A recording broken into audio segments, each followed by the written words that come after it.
Welcome to my channel. ఇంకెవరైనా నా ఛానల్ని సబ్స్క్రైబ్ చేసుకోకపోతే please subscribe to my channel.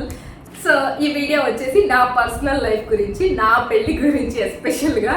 So నాకంటే ముందు మా చెల్లికి ఎందుకు పెళ్ళయింది, అసలు ఏం జరిగింది ఏంటి అనేది ఈ వీడియో అనమాట. సో ఇంకెందుకు let's get started.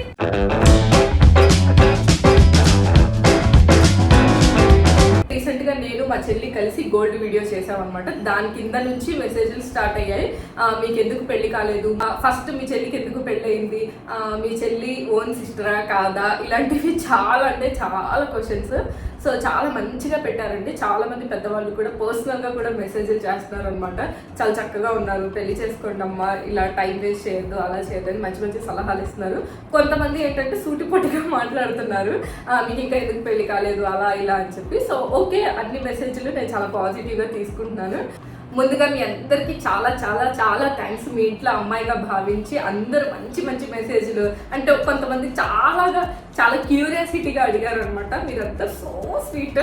Thank you so much అందరికి. మా అక్కని ఇంతగా ఆదరిస్తున్నందుకు చాలా చాలా ధన్యవాదాలు. సో ముందు క్వశ్చన్లు, ఒకటే క్వశ్చన్ అంటే డిఫరెంట్ టైప్లో అడుగుతున్నారు అనమాట. ఎలా అంటే బోన్ చేసావా, ఎలా చేసావు, ఏ కర్రీ, ఇలాంటి క్వశ్చన్స్ అనమాట. ఒకటే క్వశ్చన్ కాబట్టి కొన్ని పిక్ చేసుకున్నాను, అవి మాత్రమే చెప్తాను. అన్నిటికంటే పెద్ద క్వశ్చన్ ఏంటంటే మీకు ఇంకా ఎందుకు పెళ్లి కాలేదు, దానికి కూడా ఆన్సర్ చేస్తాను. సో ఈ క్వశ్చన్స్ అన్ని నేను ఆల్రెడీ నోట్ చేసుకున్నాను. సో అదే చెప్తాను అనమాట. ముందుగా ఫస్ట్ చాలా మంది క్వశ్చన్ చేసింది మీ ఓన్ సిస్టరా అని చెప్పి. అవునండి, ఓనక్క. మేమిద్దరం సిస్టర్స్ అనమాట. తిను 2.5 years చిన్నది నాకంటే కూడా. సో నేను పెద్దదాన్ని. ముందుగా దీనికి ఎందుకు పెళ్ళి అయింది అంటే అన్నిటికంటే ముఖ్యమైన క్వశ్చన్ కాబట్టి. సో నాకు తిరిగి ఫాదర్ లేరు అనమాట. సో మా ఫాదర్ ఎక్స్పైర్ అయిపోయారు. మా ఫాదర్ లేరు మా ఇద్దరికి. సో అప్పటి నుంచి మమ్మీనే మమ్మల్ని టేక్ కేర్ చేయడము, మమ్మల్ని చూసుకోవడం, ఎవ్రీథింగ్ మా అమ్మే అనమాట. అన్నీ కూడా మాకు అందరికీ ఇద్దరు కలిపి పెంచుతారు, మాకు మాత్రం రెండు ఒకటే. నాకు ఏడు వస్తుంది. అందరికీ ఇద్దరు పెంచుతారు, మదర్ అండ్ ఫాదర్. బట్ నాకు మాత్రం మదర్ అండ్ ఫాదర్ రెండు ఒకళ్ళే అయ్యి పెంచారనమాట మా ఇద్దరికి. సో మా మమ్మీతో మాకు చాలా డీప్ కనెక్ట్ అనమాట, బెస్ట్ ఫ్రెండ్, ఎవ్రీథింగ్. మా మదర్ ఇంకా ఒకటి అది ఒకటి ఇది అని కాదు, మా ఇద్దరికి చాలా స్పెషల్. మా మమ్మీ ఏం చెప్పినా సరే మేము ఇద్దరం కూడా అది అవ్వదు, ఇది చెయ్యము అనేదే ఉండదు అనమాట. ఇంకా మా మమ్మీ ఏదైనా చెప్తే మాకు శాసనం అనమాట. మా మమ్మీ మా ఇంట్లో పెద్ద శివగామిని. సో అంతకంటే ఎక్కువ. యా, సో అందుకని అది రీజన్. సో అంటే రెస్పాన్సిబిలిటీస్ ఒకళ్ళకి ఉంటాయి ఇంట్లో, ఎవరో ఒక్కొక్కళ్ళకి. మా మమ్మీ తర్వాత మా మమ్మీని చూసుకునే విధానం కానీ ఇవన్నీ ఏంటంటే నాకు సో రెస్పాన్సిబిలిటీస్ అనేవి ఉంటాయి. మమ్మీ అన్ని రెస్పాన్సిబిలిటీస్ తీసుకోవడం పర్సనల్గా నాకు అసలు నచ్చలేదు అనమాట. మా మమ్మీ అలా కష్టపడము, మమ్మల్ని ఇద్దరిని టేక్ కేర్ చేయడము, ప్రతి దాంట్లో కూడా మమ్మీ మీద బర్డెన్ అవడం నాకు అంతకంటే అసలు నచ్చలేదు అనమాట. అలా సో అందుకనే మా ఇద్దరి రెస్పాన్సిబిలిటీ మా అక్క సెకండ్ మదర్గా తీసుకొని ఇవన్నీ చేస్తుంది. మాకు ఏం కావాలి ఏంటి అనేది ఇప్పటి వరకు తనే చూసుకుంటుంది. ఒకవైపు మా అమ్మ నన్ను కంటే, ఇంకొక వైపు మా అక్క నన్ను పెంచింది. అంటే చిన్న పిల్ల ఎట్లనే పెంచుతారో అంతే విధంగా మా అక్క పెంచింది. అంతే విధంగా నన్ను ఇప్పటికి అట్లానే చూసుకుంటుంది. నాకు పెళ్ళయ్యి 2.5 years అవుతుంది. 2.5 years అవుతున్నా సరే స్టిల్ నేను సెకండ్ మదరే మా అక్క నాకు. సో మీరు ఎప్పుడు మా అక్కని సపోర్ట్ చేస్తూనే ఉండాలి ఎప్పుడు కూడా. సో కాబట్టి మ్యారేజ్ అనే ఒక డిసిషన్ వస్తుంది కదా. సో అప్పుడు బిఫోర్ కెరియర్ స్టార్ట్ అయింది అనమాట. కెరియర్ స్టార్ట్ అయ్యి కొంచెం మూవ్ ఆన్ అవుతుంది, మంచిగా ఉంది అన్నప్పుడు ఇంకా స్టార్ట్ చేశారు అనమాట. పెళ్లి చేసుకుంటే మంచిగా ఉంటుంది లైఫ్ అంటే ఉంటుంది కదా ఇంట్లో వాళ్ళకి. ఏ టైంలో జరగాల్సిన మీ ముచ్చట్లు అచ్చట్లు ఆ టైంలో జరిగితే మంచిది అని చెప్పి. బట్ నా సైడ్ నుంచి ఏంటంటే నేను అప్పుడే ఇంట్రెస్ట్కి రావడము, కోవిడ్ అవ్వగానే 2020లో వచ్చాను అనమాట నేను. సో 21లో స్టార్ట్ చేశాను, 2020 ఎండ్ డిసెంబర్ ఆ టైంకి స్టార్ట్ చేశాను అనమాట నేను కెరియర్. సో స్టార్ట్ చేసిన 2 yearsకి స్టార్ట్ చేశారు. అంటే 2 years కూడా కాదు, 1 year అయిపోయింది కంప్లీట్గా. 22కి మళ్ళీ స్టార్ట్ చేశారనమాట. సో పెళ్లి చేసుకో 22 ఎండింగ్ డిసెంబర్కి స్టార్ట్ చేశాను నేను కెరియర్. 21 ఏం అనలేదు, 22 నుంచి స్టార్ట్ చేశారు అనమాట పెళ్లి చేసుకో అని. బికాజ్ మా ఇంట్లో ఎందుకు అలా ప్రెజర్ చేశారు అంటే ఇండస్ట్రీలో ఉన్న అమ్మాయికి తొందరగా పెళ్లి కాదని, లేదా ఏ టైంలో జరగాల్సింది ఆ టైంలో జరిగితే బాగుంటుంది అని చెప్పి. సో లాట్ ఆఫ్ వాళ్ళకి ఉంటుంది కదా, ఇద్దరు అమ్మాయిలు ఇంట్లో ఉంటే ఎవరికైనా భారమే అన్నమాట. భారంతో భయం ఎక్కువ, హ్యూజ్ రెస్పాన్సిబిలిటీ. ఇద్దరు అమ్మాయిల్ని చూసుకోవడం అనేది చిన్న విషయం అయితే అస్సలు కాదు, చాలా పెద్ద విషయం అనమాట అది. అదేంటో కూడా మీకు తెలుసు, ఎందుకంటే మాలానే ఎంతో మంది ఫేస్ చేస్తూ ఉంటారు ఆ ప్రాబ్లమ్స్ని. అంటే మేము ప్రత్యేకంగా చెప్పాల్సిన అవసరం లేదనుకుంటున్నాను నేనైతే, ఎందుకంటే మేము చాలా సఫర్ అయ్యి వచ్చాము ఇక్కడి వరకు. సో ఇద్దరు అమ్మాయిలు అనేది అంత ఈజీ కాదనమాట. ఎవరో ఒకళ్ళకి పెళ్లి చేస్తే కొంచెం బర్డెన్, సగానికి సగం బర్డెన్ తగ్గుతుంది అని చెప్పి ఇంటెన్షన్తో మా ఇంట్లో నన్ను ప్రెజర్ చేయడం స్టార్ట్ చేశారనమాట. ఐఎమ్ వెరీ క్లియర్, నేను చాలా క్లియర్గా ఉన్నాను. ఎందుకు క్లియర్గా ఉన్నాను అంటే మా మదర్ని మా చెల్లిని చూసుకునే రెస్పాన్సిబిలిటీ నాకు వచ్చింది. తర్వాత నేను పెళ్లి చేసుకుని వెళ్ళిపోతే నా హస్బెండ్ ఎలా వస్తాడు, తను నన్ను కాకుండా నా ఫ్యామిలీని కూడా లైక్ చేసే పర్సన్ కావాలి అని చెప్పి నాకు ఉంటుంది కదా. బట్ నాకు ఆ టైంలో నాకు అసలు ఆ కాన్ఫిడెంట్ లేదనమాట. అంటే అసలు రిలేషన్స్ ఉంటాయా లేదా అన్న నమ్మకమే లేకుండా అయిపోయింది. ఎందుకంటే ఎటువైపు చూసినా బ్రేకప్స్, అంటే అది ఇండస్ట్రీలో చూసినా పెద్ద పెద్ద స్టార్స్వి రిలేషన్స్ బ్రేక్ అవ్వడము, లేదా పక్కన ఇంటి పక్కన చూసినా అరేంజ్ మ్యారేజెస్ కూడా బ్రేక్ అవ్వడము. సో ఎవరిని ఏది చూసినా సరే పాయింట్అవుట్ ఏంటంటే అక్కడ బ్రేకప్ స్టోరీలు ఎక్కువ వినిపించాయి అనమాట. సో అప్పుడేంటంటే నాకు కాన్ఫిడెంట్ లేకుండా ఉండే అనమాట. అంటే పెళ్లి చేసుకొని నేను లైఫ్ని మంచిగా లీడ్ చేస్తాను, సో ఈ కాన్ఫిడెంట్ అసలు లేదు, పెళ్లి అన్న థాట్ లేదనమాట. సెకండ్ వన్ ఏంటంటే వచ్చిన వాళ్ళు నన్ను తప్ప మా ఫ్యామిలీని చూసుకుంటారా లేదా అన్న ఒక కన్ఫ్యూజన్. థర్డ్ వన్ ఏంటంటే నేను అసలు వెళ్ళిపోతే ఇంట్లో నుంచి మా చెల్లి మా అమ్మ ఎలా ఉంటారు అసలు అది ఇమాజిన్ చేసుకోవడానికే నాకు అసలు ఇమాజిన్ చేసుకుంటేనే ఏడుపు వచ్చేసేది అనమాట లిటరల్గా.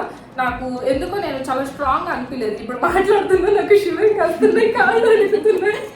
సో అసలు అంటే చాలా భయం, అంటే అసలు 1, 2 అని కాదు, చాలా తిరిగేవన్నమాట బ్రెయిన్లో. ఎలా ఉంటాము, ఎందుకు ఇలా చెప్తున్నారు అది ఇదని. మా మమ్మీ ఏం లేదు కానీ మా తాతగారు చాలా ఫోర్స్ చేసేవారు అనమాట. పెళ్లి చేసుకోవాలి, ఆడపిల్ల పెళ్లి చేసుకుంటేనే మంచిది, ఒక ఫ్యామిలీ ఒక లైఫ్ ఉంటుంది. వాళ్ళు చెప్తుంది 100% కరెక్ట్, నేను రెస్పెక్ట్ చేస్తాను, కాదనట్లేదు. కానీ మన మీద మనకు కాన్ఫిడెంట్ లేనప్పుడు, మన మీద మనకి స్ట్రాంగ్, అంటే మనం దీన్ని సక్సెస్ఫుల్గా మనం మూవ్ చేయగలం అన్న నమ్మకం మనలో లేనప్పుడు మనం అలాంటి వాటికి అలాంటి జోలికి వెళ్ళకపోవడమే మంచిది అని నా ఫీలింగ్ అనమాట. సో మా మమ్మీకి మా తాతయ్యకి క్లియర్గా చెప్పాను, నాకు కొంచెం టైం ఇవ్వండి, 2 to 4 years టైం ఇవ్వండి, నేను అప్పుడు వరకు మెంటల్గా ప్రిపేర్ అవుతాను, అప్పుడు మీరు నాకు ఇంకా టైం ఇవ్వక్కర్లేదు అంటే మా తాతయ్య మా మమ్మీ మెట్టుతో కొడతానన్నారు. అన్ని ఇయర్స్ టైం ఇవ్వం, 2 years టైం ఇస్తాము. అప్పటికి నన్ను చాలా ప్రెషర్ చేశారు, చేసుకో అని. బట్ ఏంటంటే నా మనసు, నా మైండ్ యాక్సెప్ట్ చేయలేకపోయింది అన్నమాట దాన్ని. సో తర్వాత మా మమ్మీ కన్విన్స్ అయ్యి మా తాతయ్యని కన్విన్స్ చేసి ఓకే, సో 2 years వరకు జాలీగా నువ్వు ఏదైతే చేయాలనుకుంటున్నామో అది చెయ్యి అన్నప్పుడు నేను ఇంక అప్పటి నుంచి కొంచెం ఫ్రీ అయిపోయి హ్యాపీగా ఇంట్రెస్ట్ అయిపోయి, అంటే సీరియల్స్ కొత్త ప్రాజెక్ట్స్ చేయడము, సో జాలీగా అనిపించింది అనమాట. ఆ టైంలో పాపం మా చెల్లి బుక్ అయిపోయింది నిజానికి చెప్పాలంటే. ఎందుకంటే జస్ట్ అప్పుడే మా చెల్లి డిగ్రీ కంప్లీట్ అయ్యి, ఇంకా కంప్లీట్ అవ్వలేదు, ఆ ఇయర్తో ఎండ్ అనమాట, లాస్ట్ ఇయర్ కదా. సో ఆ ఇయర్తో మా చెల్లి ఎగ్జామ్స్ రాసేస్తే ఇంకా కంప్లీట్ అయిపోయినట్టు అన్నమాట. డిగ్రీ 3rd year అనమాట, ఆ ఇయర్తో కంప్లీట్. బట్ మా చెల్లికి ఇంకా స్టార్ట్ చేసింది మా తాతయ్య స్టార్ట్ చేశారనమాట. బుడమ్మాయి నువ్వు పెళ్లి చేసుకుంటావా, మా మమ్మీ స్టార్ట్ చేసినట్టుంది. ఎవరు చెప్పారు? తాతగారే చెప్పారు. ఎవరు చెప్పారు. బట్ మా మమ్మీ ఏమందంటే పెద్దమ్మాయికి అవ్వకుండా చిన్నమ్మాయికి ఎలా అంటే సంబంధాలు వస్తాయా లేవా అన్న టెన్షన్లో అమ్మ ఉంది. అయితే ఎట్లన్నా వస్తాయి, ట్రై చేద్దాం ముందు అని చెప్పి తాతగారే ముందు అడిగేసి ట్రై చేశారు. సో చేసిన ఒక 1 weekలోనే మొత్తం సెట్ అయిపోయింది అనమాట. అంటే ఉంటుంది కదా, ఇప్పుడు నుంచి చూడటం స్టార్ట్ చేస్తే ఒక 1 yearకో లేదా ఒక 6 monthsకో ఇలా దొరుకుతారు అన్న ఒక థాట్ ఉంటుంది కదా. కానీ నాకు స్టార్ట్ చేసిన 1 weekకే మాకు మంచి సంబంధం దొరికింది, అసలు చాలా మంచి సంబంధం దొరికింది. నేనైతే ఫుల్ హ్యాపీగా, అంటే నేను ఫస్ట్ కన్ఫ్యూజ్లో ఉన్నాను, అప్పుడైనా నాకు పెళ్ళి, నేను ఎప్పుడే కదా డిగ్రీ అయింది, నేను ఎప్పుడే కదా ఎగ్జామ్స్ రాసి వచ్చాను, నాకు అప్పుడేనా అన్న ఫీలింగ్ అయితే ఫుల్గా అనిపించింది. తర్వాతకి నాకు లేదు, ఇట్లాంటి మంచి సంబంధం మళ్ళీ మళ్ళీ రావు ఇట్లాంటి సంబంధాలు, మంచి ఫ్యామిలీ అని చెప్పి చాలా కన్విన్స్ చేస్తూ ఉంచారు తాతగారు అయితే మాత్రం. నెక్స్ట్ అమ్మ వాళ్ళు వెళ్ళి వాళ్ళ ఇల్లు చూడడం అవన్నీ చేశారు. ఇంకా అమ్మ అయితే ఇంకా వాళ్ళని అదే వెళ్ళి చూడడం అవన్నీ చూసి వచ్చిన తర్వాత అయితే మాత్రం ఫుల్గా ఫిక్స్ అయిపోయింది. రాగానే నాకు అల్లుడి గారు నచ్చేసారు అనేసింది మా అమ్మ. ఇంకా మా అమ్మ అల్లుడి గారిని ఫిక్స్ అయిపోయినప్పుడు నేనేం చేయలేను. నాకైతే అల్లుడి గారు బాగా నచ్చారు, నువ్వు చేసుకున్నా చేసుకోకపోయినా నా అల్లుడు ఆయనే అనేసింది. ఇంకా అనడం వల్ల నేను సరే కొన్ని రోజులే కదలే అని చెప్పి, ఇంకా మ్యారేజ్ కూడా ఇంకా 6 months తర్వాత చేసుకోవచ్చులే, ఎంగేజ్మెంట్ అయిన తర్వాత కూడా అనుకుంటే లేదు, వాళ్ళైతే అస్సలు ఒప్పుకోలేదు. మేమైతే ఇప్పుడే అలా కాదు, మ్యారేజ్ ఒక 6 months ఉందిలే అనుకుందంట తను. బట్ ఏంటంటే ఎంగేజ్మెంట్ అయిన తర్వాత మ్యాచెస్ చూస్తాం కదా, దాంట్లో అయితే 2 ముహూర్తాలు ఉన్నాయి. ఒకటి ఆ week, I mean 2nd week లో, ఇంకోటి ఏంటంటే నెక్స్ట్ ఇయర్కి ఉన్నాయి అనమాట. సో ఆబ్వియస్లీ ఆ వీక్ లో ఉన్న మ్యాచ్ చేసుకుంటారు కదా. అన్ని మంత్స్ అంటే ఎవరు వెయిట్ చేయరు అనమాట. 1 year తర్వాత ఉందన్నమాట. సో మా చెల్లికి ఇన్ఫాక్ట్ ఇంట్లో ఆలోచించడానికి అసలు టైం లేకుండా ఉండే అనమాట. దట్టు ఏంటంటే మారేసి కన్ఫ్యూజన్ లో ఉండిపోయాం మేమైతే. వదులుకోలేము, సరే టైం తీసుకోలేము, అట్లా ఉండిపోయింది మా మైండ్ అయితే మాత్రం. ఎందుకు టైం తీసుకోలేకపోయాం 1 year అయినా అంటే మా మరిది గారి వాళ్ళ నాన్నమ్మకి బాగాలేదన్నమాట హెల్త్. సో దానివల్ల ఏంటంటే రిస్క్ తీసుకోవాలి అనుకోలేదు. మెయిన్ రీజన్ అదే అనమాట.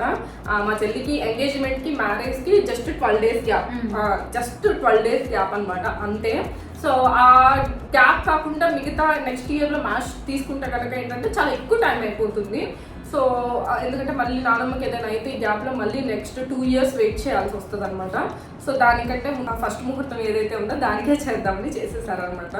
సో అలాగా నాకంటే ముందు మా చెల్లికి పెళ్ళయింది అంతే తప్ప మిగతా రీజన్స్ ఏమీ లేవండి. నా మీద నాకు కాన్ఫిడెంట్ లేక చేసుకోలేదు తప్ప. ఎందుకంటే కాన్ఫిడెంట్ లేనప్పుడు ఏది చిన్నది జరిగినా సరే అది మనకేంటంటే ఇన్సెక్యూరిటీగా, అన్కంఫర్టబుల్గా, సో మనం హ్యాండిల్ చేయలేక హెల్ప్లెస్గా, ఒక డిప్రెషన్ మూడ్లో అదొక డిఫరెంట్గా ఉంటుందన్నమాట. ఈ వీడియో స్పెసిఫిక్గా నేను ఎందుకు చేసి చెప్తున్నాను అంటే యూజ్ అవుతుంది అన్న ఇంటెన్షన్. ఎందుకంటే పెద్దవాళ్ళకంటే చిన్నవాళ్ళకి ఈ మధ్య కాలంలో చాలా కామన్ అయిపోయింది. రీసెంట్గా సాయి పల్లవి వాళ్ళది కూడా అలాగే అయింది, వాళ్ళ చెల్లికి కూడా. సో కామన్ అయిపోవడానికి రీజన్ ఏంటి అంటే సో ఫస్ట్ వాళ్ళ మీద వాళ్ళకి కాన్ఫిడెంట్ లేకపోవడం అంతే తప్ప వేరే రీజన్స్ ఏం కాదండి. సో ఐ హోప్ అందరికీ అర్థమైంది అని అనుకుంటున్నాను. సో అందరికీ యూజ్ అవుతుంది. ఎస్పెషల్గా పెద్దమ్మాయిలు ఎవరైతే ఇంట్లో వాళ్ళకంటూ ఒక డ్రీమ్స్, వాళ్ళకంటూ ఒక అచీవ్ చేయాలి అని ఉంటారనమాట ఆ ఫ్లోలో. వాళ్ళని ఏంటంటే ఓవర్ ప్రెజర్ చేసేస్తారు. నీ పెళ్ళి అవుతే నెక్స్ట్ చెల్లికి చేయాలి, నెక్స్ట్ తమ్ముడికి చేయాలి, నెక్స్ట్ అన్నయ్యకి చేయాలి, చేసుకొని ఫోర్స్ చేస్తారనమాట. ఫోర్స్ చేయడం వల్ల ఏంటంటే ఆ టైంకి బాగానే ఉంటుంది, తర్వాత ఏంటంటే వాళ్ళు చాలా రిగ్రెట్ అవుతారు లోపల. అంటే కన్ఫ్యూజన్తో ఏది క్లారిటీ ఉండదన్నమాట. సో అందుకని ఈ వీడియో ఏంటంటే పెద్దవాళ్ళు చూస్తున్నా, పెళ్లి కానివాళ్ళు చూస్తున్నా, లేదా ముందుగానే పెళ్ళయి పెద్దవాళ్ళకి ఎందుకు అవ్వలేదు అన్న కన్ఫ్యూజన్స్తో ఉన్న వాళ్ళకి క్లారిటీ వస్తుంది. సో వాళ్ళు ఎందుకు చేసుకోలేదంటే ఏదో ఒక రీజన్ ఉంటుంది, పెద్ద రీజనే. పెళ్లి చేసేసాము, ఒక రెస్పాన్సిబిలిటీ అయిపోయింది కదా అని అయితే అస్సలు అనుకోలేదు. ఎందుకంటే మా చెల్లికి పెళ్లి ఇలా కాలేజ్ అయిందో లేదో అలా వేరే వాళ్ళ ఇంటికి వెళ్ళిపోయింది. ఒక్కదాన్ని అయిపోయాను. చాలా లోగా అనిపించేది, చాలా ఏడుపు వచ్చేసేది. లవ్ మ్యారేజ్ కాదు, అరేంజ్ మ్యారేజ్. సో అడ్జస్ట్ అవ్వాలి, ఇవన్నీ చాలా ఉంటాయి. కాకపోతే అది ఎలా హ్యాండిల్ చేస్తుంది, తన లైఫ్ ఎలా ఉంటుంది అని చాలా టెన్షన్ అయిపోయేది లోపల. బయటికి మాత్రం మా చెల్లికి పెళ్ళి అవుతుంది, హే జాలీగా ఉంది అన్న ఫీలింగ్ ఇచ్చినా సరే లోపల మాత్రం నర్వస్గా అది తన మ్యారేజ్ లైఫ్ని హ్యాండిల్ చేసుకోగలదా లేదా అని చెప్పి. బట్ మా చెల్లిని చూసిన తర్వాత మ్యారేజ్ లైఫ్ని ఎంత బాగా హ్యాండిల్ చేసుకుంటుందంటే నా ఇష్టే తగలేలా ఉంది. సో క్యూట్ అనమాట తను. చాలా అంటే నేను ఎక్స్పెక్ట్ చేసిన దానికంటే కూడా 2000 times ఎక్కువ అన్నమాట. ఎందుకంటే ఈ రోజుల్లో అమ్మాయిలు అయితే అసలు అలా లేరు.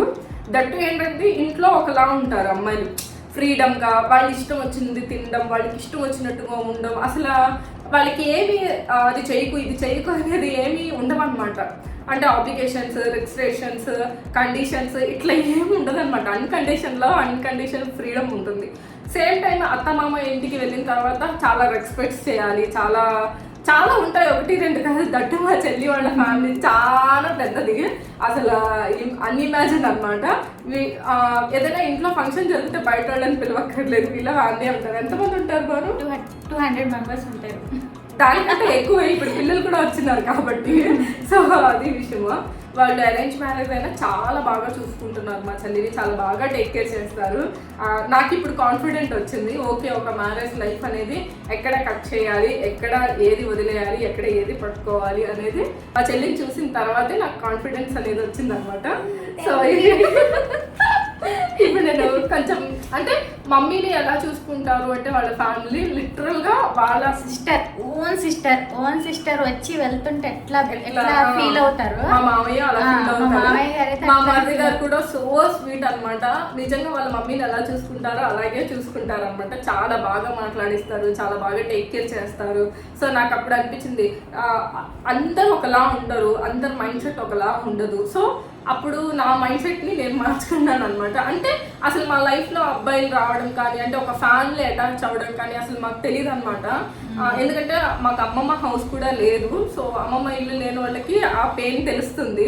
ఓన్లీ అమ్మ, నేను, చెల్లి మాత్రమే. ఏదైనా సరే మేమే ప్రపంచం మాకు. మా ప్రపంచంలోకి వేరే వాళ్ళు వస్తున్నారంటే సో భయం వేస్తుంది. ఆబ్వియస్లీ వాళ్ళు ఎలా ఉంటారో మనతో తెలీదు, సో మమ్మల్ని ఎలా టేక్ కేర్ చేస్తారో తెలియదు. ఇవన్నీ చాలా ఉంటాయండి బ్యాక్గ్రౌండ్. సో అది సింపుల్ వర్డ్ ఏం కాదు, పెళ్లి చేసుకోలేదు ఎందుకు, మీకు ఏమైంది, ఏమైనా ఇష్యూ అదా ఇదని. సో టచ్ వుడ్ చాలా బ్లెస్డ్ అనమాట. మా చెల్లి వాళ్ళ అత్తగారు కానీ, మామగారు కానీ, లేదా వాళ్ళ మరిది కానీ, లేదా వాళ్ళ హస్బెండ్ కానీ, సో ఎప్పుడు కూడా వీళ్ళెవ్వరు కూడా నీకు ఎందుకు పెళ్లి కాలేదు, నువ్వు పెళ్లి చేసుకోవా, పెళ్లి చేసుకో అని ఒక్కసారి కూడా నన్ను ఫోర్స్ చేయడం కానీ, నన్ను బాధ పెట్టేలాగా మాట్లాడడం కానీ ఎప్పుడూ చేయలేదు. నన్ను చాలా రెస్పెక్ట్ చేస్తారు. నాకు చాలా వాళ్ళు ఎంత ఆలివిస్తారంటే ఇప్పుడిప్పుడు స్టార్ట్ చేస్తున్నారు, ఇంకా చాలు పెళ్లి చేసుకో, ఇంకెన్ని రోజులు ఉంటావు ఇలాగ సింగిల్గా, ఏం కాదు మంచి అబ్బాయి దొరుకుతాడు అని చెప్పి. సో ఇప్పుడిప్పుడు కొంచెం అటువైపు వెళ్ళడానికి కొంచెం ధైర్యం చూపిస్తున్నాను. బికాస్ వీళ్ళ అత్త మామ ఫ్యామిలీని చూసిన తర్వాత నాకు ఆ కాన్ఫిడెన్స్ లెవెల్స్ వచ్చాయన్నమాట. సో మేమైతే మా చెల్లి ఎస్పెషల్గా చాలా బ్లెస్డ్ అలాంటి మంచి ఫ్యామిలీలోకి వెళ్ళినందుకు. ఒక ఇద్దరు అమ్మాయిలు ఉన్న వాళ్ళకి మాత్రమే తెలుస్తుంది ఆ లోన్లీనెస్, ఎంత లోన్గా ఫీల్ అయ్యామో, ఇప్పుడు మేము ఎంత హ్యాపీగా ఉన్నామో ఇప్పుడే తెలుస్తుంది. నాకైతే లిటరల్గా ఇప్పుడే తెలుస్తుంది. బికాస్ మా చెల్లికి చిన్నప్పటి నుంచి పెద్ద ఫ్యామిలీ కావాలి, నాకు పెద్ద ఫ్యామిలీ కావాలి అని చెప్పేదన్నమాట. సో తదాస్తు దేవతలు ఆ టైంకి తదాస్తు అని చెప్పేశారు. అందుకే 200 మంది ఉన్న ఫ్యామిలీలకు పంపించేశారు దేవుడు. సో అంతే, అదే విషయము. నేను ఎందుకు పెళ్లి చేసుకోలేదు అనేది అయితే క్లారిటీ వచ్చిందని అనుకుంటున్నాను. ఇప్పుడు చేసుకోవాలి అన్నా సరే కొంచెం లోపల భయంగా ఉంది. కానీ భయం అంటే మామూలు భయం కాదండి, అది జ్వరం వచ్చేంత భయం. మా అక్కకి ఇప్పుడిప్పుడే సంబంధాలు చూస్తూ, అంటే మ్యారేజ్ బ్రోకర్స్ ఉంటారు కదా, వాళ్ళకి ఇన్ఫార్మ్ చేసి మేము అక్క ఇట్లాగా మా సిస్టర్కి మ్యారేజ్ చేయాలనుకుంటామని చెప్తూ ప్రొఫైల్ వేయండి మేము పంపిస్తామని చెప్పారు. సరే అని చెప్పి వాళ్ళు ప్రొఫైల్ తీసుకొని ఫోన్ చేశారు, ఇట్లాగా చేసి మేము వస్తామండి, ఇంటికి పీపుల్కి వస్తామండి అని చెప్పారు వాళ్ళు. ఇంక అంతే, మా అక్క మామూలుగా రాలేదు జ్వరం. అప్పటి వరకు బాగుంది, అప్పుడు వాళ్ళు వస్తున్నారు అనే లోపలికి మా అక్కకి జ్వరం వచ్చేసిందండి. జ్వరము కాళ్ళు జ్వరకు ఏంటో అలా అయిపోయింది అనమాట. షివరింగ్ అయిపోయింది బాగా. నేను అదే చెప్తున్నానండి, అంటే పెళ్ళి అనేది స్మాల్ థింగ్ కాదు, అన్నీ అంత మంచిగా జరుగుతుందని కాదు, కానీ మనం నెగిటివ్గా ఆలోచించడం మంచి పద్ధతి కాదు. అది ఒకటి, మనం పాజిటివ్గా ఉండాలి. నా ఫ్యామిలీ నేను ఎట్లన్నా లీడ్ చేసుకుంటా అన్న కాన్ఫిడెంట్ మాత్రం ఉండాలి, అంతే చాలు. సో అది దీనికి అంత స్ట్రాంగ్గా ఉంది, నాకు లేదమ్మో, నాకు లేదు. మంచిగా ఉండాలని అనుకుంటున్నాను. అది ప్రతి అమ్మాయిలో కూడా అదే ఉండాలి. నా ఫ్యామిలీ నేను ఎట్లన్నా లీడ్ చేసుకుంటా, నేను ఎట్లన్నా నేను చూసుకోగలను అన్న కాన్ఫిడెంట్ మాత్రం వదులుకోకండి అసలు. అట్లా అని మనం అన్ని సిచ్యువేషన్స్ కూడా మనకు అనుకూలంగా ఉంటుంది, మనం చెప్పినట్టే వింటుంది, చెప్పినట్టే చేస్తారు వాళ్ళు అని కూడా కొన్ని అడ్జస్ట్మెంట్స్ ఉంటాయి. ఎవ్రీ మూమెంట్ కొంచెం కొద్దిగా అడ్జస్ట్ అవుతే చాలు. వాళ్ళు ఇంకా ఇంకా ఇంకా ఎక్కువగా ఎక్కడ పెడతారంటే ఇంక తీసుకెళ్తారు ఎక్కడికో మనల్ని. బికాజ్ మా మామయ్య, ఐ మీన్ మా చెల్లి వాళ్ళ మామయ్య గారు అనమాట, ఎంత సో స్వీట్ అంటే నిజంగా సో స్వీట్ అనిపిస్తుంది మాకు. ఎస్పెషల్గా ఫాదర్ లేనందుకు అనుకుంటా, మాకు ఆయన ఫాదర్ లాంటి అది మామయ్య గారు, అంటే అంతకంటే ఎక్కువ నేను ఆయన ఎక్కువ చూసుకుంటున్నాను. ఆయన ఇంకా నన్ను కూతురు అంటే కూతురు కంటే ఎక్కువ, ఇంకా అంటే మా మరిది గారి కంటే కూడా మా చెల్లిని చాలా బాగా చూసుకుంటారు. సో హస్బెండ్ కంటే కూడా అత్తమామ సపోర్ట్ అనేది చాలా ఇంపార్టెంట్ అండి. అది లక్కీగా మా చెల్లికి వచ్చిందా వేరేది వచ్చిందా అంటే అందరు ఆడపిల్లలు లక్కీయే. వెళ్ళిన తర్వాత చెప్పింది కదా తను, కొన్ని అడ్జస్ట్మెంట్స్ అన్నీ అనుకూలంగా ఉండవు, చాలా మట్టుకు అడ్జస్ట్ అవుతాయి కనుక వాళ్ళు కూడా అంతే లవ్ అంతే ఎఫెక్షన్ ఇస్తారు. ఎందుకంటే మనం కూడా ఇప్పుడు 25 years 20 years 22 years వరకు ఒక ఇంట్లో పెరిగి వాళ్ళ ఇంట్లోకి వెళ్ళి మనం ఏదో యుద్ధం చేయాలి లేదా ఇంకోటి శాసించాలి అంటే వాళ్ళకు కూడా నచ్చవు కదా. సో అలాంటివి మనం కూడా అడ్జస్ట్ అవ్వాలన్నమాట. అప్పుడు ఏంటంటే అరే అన్ని ఇయర్స్ అక్కడ పెరిగి వచ్చిన అమ్మాయి కూడా మన దగ్గర అడ్జస్ట్ అవుతుంది అన్న ఒక గ్రాటిట్యూడ్తో వాళ్ళు ఇంకా మనల్ని లవ్ అండ్ ఎఫెక్షన్, మనకంటూ ఒక ఇండివిజువల్ రెస్పెక్ట్ అనేది చేస్తారనమాట. సో అన్నీ అవ్వక్కర్లేదు, కొన్ని అవ్వండి, ఏం పర్లేదు, తగ్గితే ఏమవుతుంది, ఏం కాదు కదా. అంతే. సో అంతే, నా పెళ్లి రహస్యం అయితే అదే అనమాట. సో అందుకే చేసుకోలేదు, బట్ డెఫినెట్ గా చేసుకుంటాను. వన్స్ అగైన్ మేమిద్దరం అక్క చెల్లెలేనండి, ఓన్ సిస్టర్సేనండి. అది అయితే చాలా మంది అడిగారు, మా చెల్లి చాలా ఫీల్ అయిపోయింది. సో మేమిద్దరం ఓన్ సిస్టర్స్ అనమాట. నా పెళ్లి వెనకాల జరిగిన రహస్యమే ఇది. అంతే, నా కెరియర్ అప్పుడే స్టార్ట్ అయింది, అప్పుడే కొత్త ప్రాజెక్ట్స్ చేస్తున్నాను, అప్పుడు చాలా ప్రాజెక్ట్స్ కూడా ఉన్నాయన్నమాట. సో పెళ్ళి అనే దీంట్లో పడితే అవన్నీ చేయలేను, సో మా మమ్మీని చూసుకోలేను, అది ఇంకా చాలా ఉంటాయి, ఇండివిజువల్గా ఉన్న అమ్మాయికి అర్థమవుతుంది అనమాట. సో ఆ టెన్షన్ వల్ల నాకు పెళ్ళి వద్దు అని అనుకున్నా, ఆ టైంకి వద్దు అనుకున్నాను, అంతే తప్ప అసలు లైఫ్ లాంగ్ వద్దు అని అయితే అనుకోలేదు. బట్ సో స్వీట్, మీరందరూ చాలా మంచి మెసేజ్లు పెట్టారు, ప్రతి షార్ట్ వీడియో కింద పెడతారు, చాలా చక్కగా ఉన్నారమ్మా పెళ్లి చేసుకోండి అని చెప్పి. సో నాకు చాలా మంచిగా అనిపిస్తుంది. డెఫినెట్గా చేసుకుంటానండి, మంచి అబ్బాయి దొరికితే మాత్రం. మంచి అబ్బాయితో పాటు మంచి ఫ్యామిలీ కూడా కావాలి నాకు, అందుకే కొంచెం టైం పడుతుంది. అందుకనే మా అక్కకి మీ బ్లెస్సింగ్స్ ఇవ్వండి చాలు. Thank you. సో బట్ డెఫినెట్గా చేసుకుంటాను, మంచి అబ్బాయితో పాటు మంచి ఫ్యామిలీ కూడా దొరికితే మాత్రం పక్కగా పెళ్లి చేసుకొని అప్డేట్స్ ఇస్తాను. నా యూట్యూబ్ ఛానల్ని ఇంకెవరైనా సబ్స్క్రైబ్ చేసుకోకపోతే చేసుకోండి. ఇక పైగా కూడా పెళ్ళి ఎలా జరుగుతుంది ఏంటి అవన్నీ తెలియాలి కదా మీకు. సో అందుకని అనమాట. సో అన్ని క్లియర్గా చెప్పాననే అనుకుంటున్నాను. సో ఐ హోప్ మీ అందరికి వీడియో నచ్చిందని అనుకుంటున్నాను. నచ్చితే లైక్ చేయండి, షేర్ చేయండి, కామెంట్ చేయండి, సబ్స్క్రైబ్ చేసుకోవడం మాత్రం మర్చిపోకండి. Till then take care, by.